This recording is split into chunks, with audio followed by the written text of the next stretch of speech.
નમસ્કાર વિદ્યાર્થી મિત્રો, હું આપની સાથે ઝરમરિયા દર્શન સાયકોલોજી અને એજ્યુકેશન મારી યુટ્યુબ ચેનલમાં આપ સૌનું હાર્દિક સ્વાગત કરું છું. તો મિત્રો, ગઈકાલે આપણે જે સંવેદન છે સંવેદનના વિવિધ પ્રકારોમાં ખાસ કરીને દ્રષ્ટિ સંવેદન અને શ્રવણ સંવેદન વિશેની આપણે સમજૂતી અથવા તો માહિતી મેળવી હતી. તો આજે આપણે જે ત્રીજો પ્રકાર છે તો કે ગંધ સંવેદન, તો ગંધ સંવેદન વિશે આપણે માહિતી મેળવશું.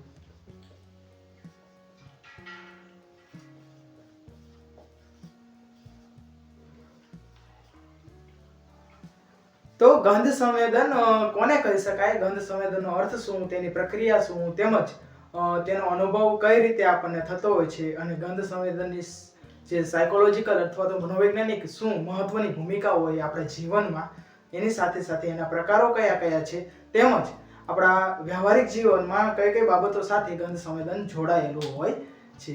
તો ઘણી બધી જગ્યાએ આપણે જોતા હોઈએ છીએ કે કોઈ પણ પ્રકારનું ફૂલ હોય તો એની સુગંધ છે, અથવા તો કોઈ પણ પ્રકારની ગંદકી વાળા વિસ્તારમાં આપણને જે સુગંધ તો નહીં પરંતુ ગંધ જે આપણને આવતી હોય અથવા તો દુર્ગંધ જે આવતી હોય છે તેની આપણને એટલે એક પ્રકારની સ્મેલ આવતી હોય છે, તેને આપણે ઓળખી લેતા હોઈએ છીએ.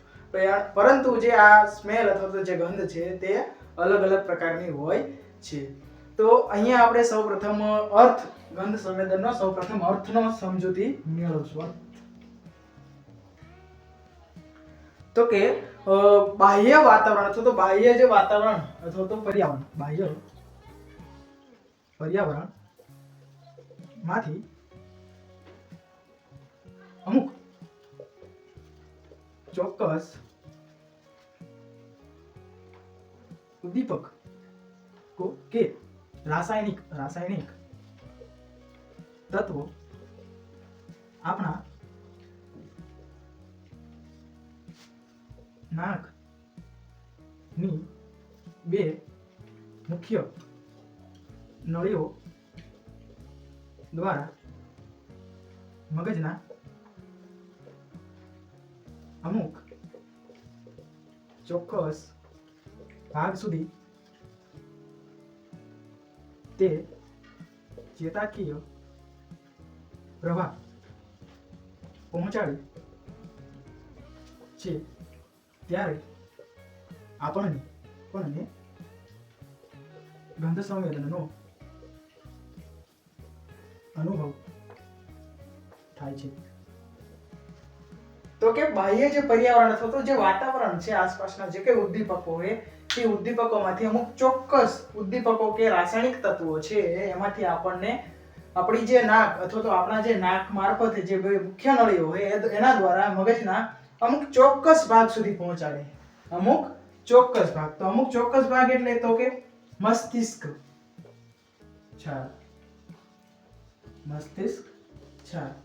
ત્યાં આવેલા ગંધ સંવેદન માટેનું કેન્દ્ર હોય છે અને ત્યારે આપણને જે ગંધ સંવેદનનો છે અનુભવ થતો હોય છે.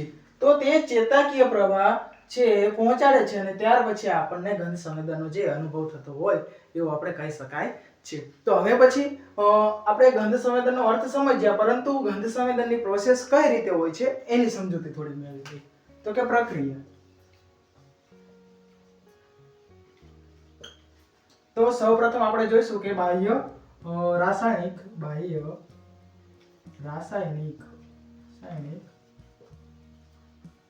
પદાર્થ, ત્યારબાદ આપણે જોઈએ તો કે આપણી જે જ્ઞાનેન્દ્રિય છે એટલે કે નાક, ત્યારબાદ નાકમાં આવેલી બે મુખ્ય નળીઓ, ત્યારબાદ મગજ, ચેતાપ્રવાહ,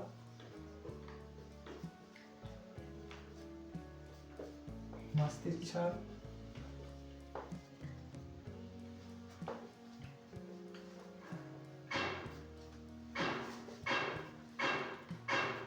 ગંધ સંવેદન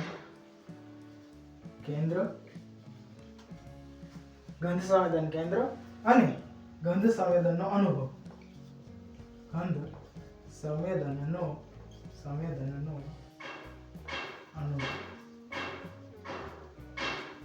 તો આ એની પ્રક્રિયા છે કે બાહ્ય રાસાયણિક કોઈ પણ પ્રકારનો પદાર્થ હોય અને બે નળીઓ દ્વારા અથવા મારફતે ત્યાંથી એક પ્રકારનો ચેતા પ્રવાહ ત્યાંથી આપણું જે નાકમાં આવેલા અમુક સૂક્ષ્મ વાળકોષો તેમજ જે સક્રિય ઇન્દ્રિય થતી હોય છે અને ત્યારબાદ મગજના ચોક્કસ ભાગ સુધી ચેતા પ્રવાહ મારફતે સંદેશો પહોંચતો હોય છે અને એ સંદેશો ખાસ કરીને મગજના ચોક્કસ ભાગ એટલે કે મસ્તિષ્ક સુધી પહોંચે છે અને એમાંના ગંધ સંવેદન કેન્દ્ર જે આવેલું હોય છે ત્યાં તે પહોંચે અને ત્યારબાદ ત્યાં આપણે એક પ્રકારનું સંવેદન અનુભવીએ છીએ એટલે કે ગંધ સંવેદનનો આપણે અનુભવ કરતા હોઈએ છીએ.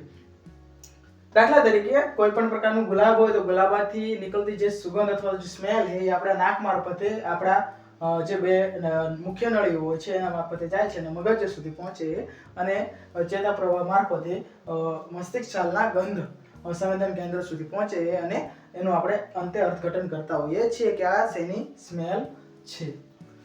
હવે જે આપણે પ્રોસેસ અથવા તો પ્રક્રિયાની સમજૂતી મેળવી લીધી એ પછી જો આપણે વાત કરીએ તો ઘણી બધી વાર આપણે એવું પણ બનતું હોય છે ગંધ સંવેદન છે એ બાહ્ય જગત અથવા તો બાહ્ય જે વાતાવરણ અથવા તો ઉદ્દીપકોમાંથી આપણને જોવા મળતું હોય છે અથવા તો એનો અનુભવ થતો હોય છે.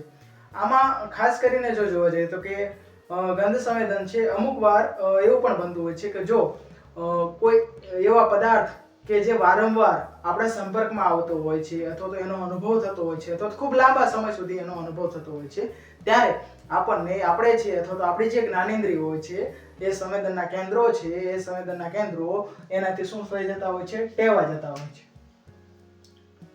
શું થતું હોય છે ટેવા જતા હોય. દાખલા તરીકે કોઈ એવો વિસ્તાર છે અથવા તો કંપની અથવા તો એ કંપની દ્વારા કોઈ પ્રદૂષિત પાણી અથવા તો પ્રદૂષિત હવા વાળા વિસ્તારમાં જો આપણે અચાનક ક્યારેક રહેવા જવાનું અથવા સ્થળાંતરણ કરીને રહેવા જવાનું થયું ત્યારે એ વિસ્તારમાં આપણે રહેતા હોય તો આપણે થોડા ટાઈમ માટે આપણને થોડીક વિચલિતતાનો અનુભવ થતો હોય કે અહીંયા નથી સારી કે જે વાતાવરણ એ બાહ્ય વાતાવરણ નથી સારું. પરંતુ જો આપણે અમુક સમય સુધી ત્યાં રોકાઈ રહીએ અથવા તો અઠવાડિયું બે અઠવાડિયા કે થોડાક લાંબા સમય સુધી આપણે ત્યાં રહીએ તો જે આપણી જ્ઞાનેન્દ્રિય છે એ આપણાથી ટેવાઈ જતી જે સંવેદન એટલે કે ગંધ સંવેદન છે એનાથી ટેવાઈ જતી હોય છે. હવે આપણે વાત કરીએ તો કે એના પ્રકારો. હવે આપણે વાત કરશું એના પ્રકારો.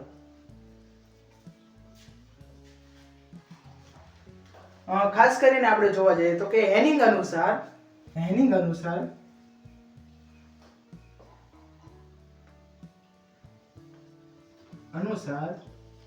ગંધ સંવેદનના આપણને મુખ્ય 6 પ્રકારો દર્શાવેલા છે. કેટલા પ્રકારો તો કે 6 પ્રકારો. હેનિંગ અનુસાર જે ગંધ સંવેદનના મુખ્ય 6 પ્રકારો આપણને દર્શાવેલા છે. એમાંનો એક પ્રકાર એટલે કે પહેલો પ્રકાર આપણે જોઈશું કે બળતી વસ્તુઓની ગંધ. બળતી વસ્તુઓની ગંધ.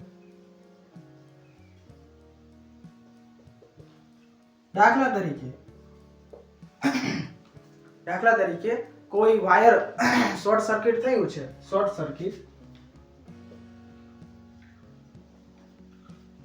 કોઈ શોર્ટ સર્કિટ થયું છે અને અચાનક આપણને એવી સ્મેલ આવે છે કે વાયર ક્યાંય બળી રહ્યો છે અથવા તો કોઈ શોર્ટ સર્કિટ થયું છે તો એના આધારે આપણે કહી શકીએ કે એ બળતી વસ્તુઓની ગંધ અથવા તો કોઈ પણ પ્રકારનું કાપડ હોય તો કાપડ સળગી રહ્યું હોય બરોબર તો એને જે આપણને ગંધ આવે છે તો એ આ પ્રકારમાં સમાવિષ્ટ થતી હોય છે. એવી રીતે બીજો પ્રકાર છે તો એમાં જોવા જઈએ તો કે ઈથરની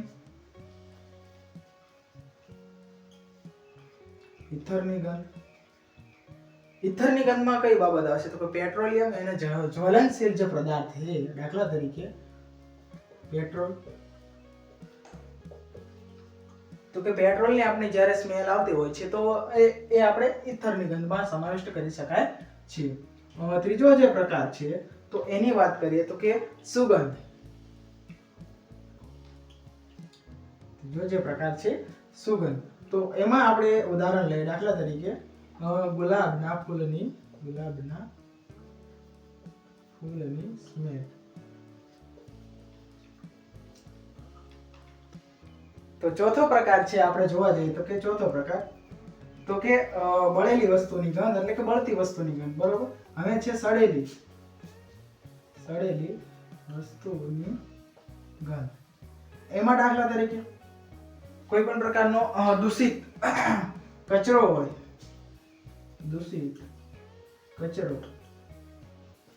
કોઈ એક જગ્યાએ પડ્યો રહે એટલે કોવાઈ જતો હોય, આપણે એવું કહેતા હોય છે, અથવા તો કોઈ એક જગ્યામાં બંધ પડ્યો રહે તો એ ત્યારે આપણને જે દુર્ગંધ આવતી હોય છે તો એ સડેલી વસ્તુની આપણે ગંધ છે એવું કહેવું હોય તો કહી શકાય છે. ત્યારબાદ પાંચમો પ્રકાર છે મસાલાની ગંધ.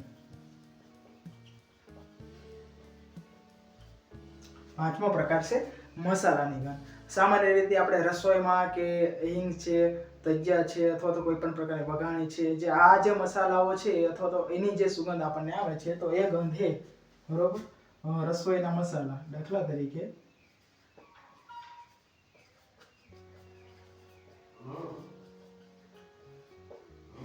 મસાલા. તો છેલ્લો પ્રકાર છે તો એમાં આવશે રાળની ગંધ. રાળ એટલે કે બાષ્પ, એક પ્રકારની બાષ્પ. તો એમાં આપણે જોવા જઈએ તો કે કોઈ પણ પ્રકારની આપણે કોઈ રસોઈ મૂકેલી હોય ત્યારે આપણને કોઈ વરાળ સ્વરૂપે આપણને એની સ્મેલ આવતી હોય છે, બરોબર.